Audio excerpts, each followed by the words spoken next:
내가 수용소에서 처음 받은 위협과 모욕, 첫 구타는 나치 친위 대원들로부터 받은 것이 아니라 나와 똑같은 유대계 수용자들, 즉 동료들로부터 받은 것이었다. 독일 나치에 의해 아우슈비츠에 감금됐지만 살아남은 유대계 이탈리아인이자 이것이 인간인가를 통해 아우슈비츠 수용소의 이야기를 쓴 프리모 레비의 말입니다. 레비는 무려 50명의 수용자와 함께 12번의 화물차에 실려 아우슈비츠로 끌려갔습니다. 화물칸에는 모두 사립 5명이 있었는데 이 중 목숨을 건진 이는 고작 4명이었습니다. 레비가 아우슈비츠에서 지낸 기간은 11개월이었는데 당시 아우슈비츠 수감자의 평균 생존 기간은 고작 3개월이었습니다. 이 끔찍한 일을 경험한 레비가 인류 사회에 던진 궁금증이 바로 서두에 언급한 것입니다. 상식적으로 같은 처지에 놓인 수감자들은 서로 연대하고 협동하는 것이 자연스러워 보입니다.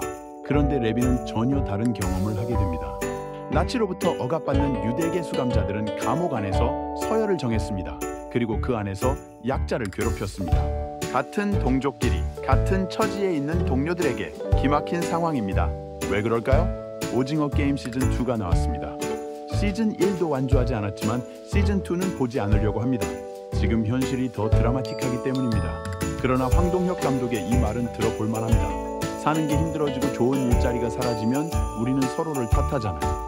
권력을 가진 사람들 때문이라 해도요. 분노가 옆으로 또는 아래로만 흐르는 것 같았어요. 시즌2에서 기호는 게임을 끝내려고 하면서 우리가 싸워야 할 사람들은 저 사람들, 게임의 주체자들이라고 말해요. 계란으로 바위치기처럼 실패할 수밖에 없는 일이고 바보스럽게 들릴지라도요. 감독의 말은 먹고 살기 어려워질수록 서로를 탓하는 사회상을 투영하고 옆이나 아래가 아닌 위를 향해 분노하는 방법을 모색하려는 것으로 볼 수 있습니다.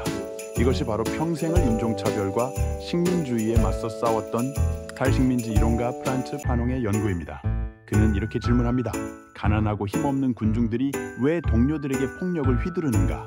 프랑스 국적의 정신과 의사로 알제리에 정착한 파농이 맨 처음 주목했던 일은 알제리에서 일어났던 숱한 폭력 사태였습니다. 그 시절 알제리에서는 크고 작은 폭력 사건이 끊이지 않았습니다. 하루가 멀다 하고 민중들끼리 서로 죽이고 죽였습니다. 가령 하루 14시간의 고된 노동을 마치고 천막에 돌아온 알제리 민중은 옆 천막에서 아기가 시끄럽게 운다는 이유로 그 천막으로 돌진해 아기를 흉기로 찔러 죽였습니다.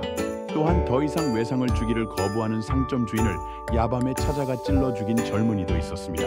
당시 알제리의 지배자였던 프랑스는 알제리 국민들의 이런 폭력성을 몹시도 증오했습니다. 알제리 국민들은 선천적으로 저열하고 폭력적이며 이유 없이 살인하고 범죄 성향이 강하다. 깜둥이들은 원래 폭력적이야. 그러나 파농은 1954년부터 1959년까지 자신이 직접 치료한 정신병 환자들의 치료 기록을 바탕으로 이러한 수평적 폭력의 원인을 이렇게 규명합니다. 알제리 국민들이 폭력적인 이유는 바로 프랑스인들이 가하는 수직 폭력 탓이다. 이것이 현대 정신의학계에 큰 충격을 안긴 파농의 폭력론입니다. 프랑스의 알제리 국민들을 향한 수직 폭력으로 인한 알제리 국민들 간의 수평 폭력이죠. 수직 폭력은 지배 계급이 피지배 계급에게 가하는 폭력입니다. 수평 폭력은 같은 위치에 있는 피지배 계급들 사이에서 벌어지는 폭력입니다. 파농의 분석에 따르면 인간은 수직 폭력으로부터 피해를 크게 입을수록 수평 폭력의 유혹에 빠진다는 것입니다. 자신을 공허한 처지로 몰아넣은 것은 지배 계급이지만 정작 그 일을 당한 민중들은 자기보다 못하거나 약한 사람을 죽이고 두들겨 패는 방식으로 자신들의 한과 고통을 푸는 것입니다. 기막힌 세상입니다. 파농의 절규입니다. 굶주림, 집값을 못 내 집 주인에게 내쫓김, 어머니의 말라붙은 젖가슴, 해골이 앙상한 아이들, 폐쇄된 작업장, 심장 곁을 까마귀 떼처럼 따라다니는 실업자들. 이 속에서 원주민은 매일 살인의 유혹을 받게 된다. 몇 파운드의 밀가루 때문에 얼마나 많은 일이 일어났는가. 따라서 파농은 유럽의 백인들을 향해 폭력 항쟁의 기치를 높이 들었습니다. 왜냐하면 수평 폭력의 원인인 제국주의의 수직 폭력을 제거해야 이 문제가 해결되기 때문에.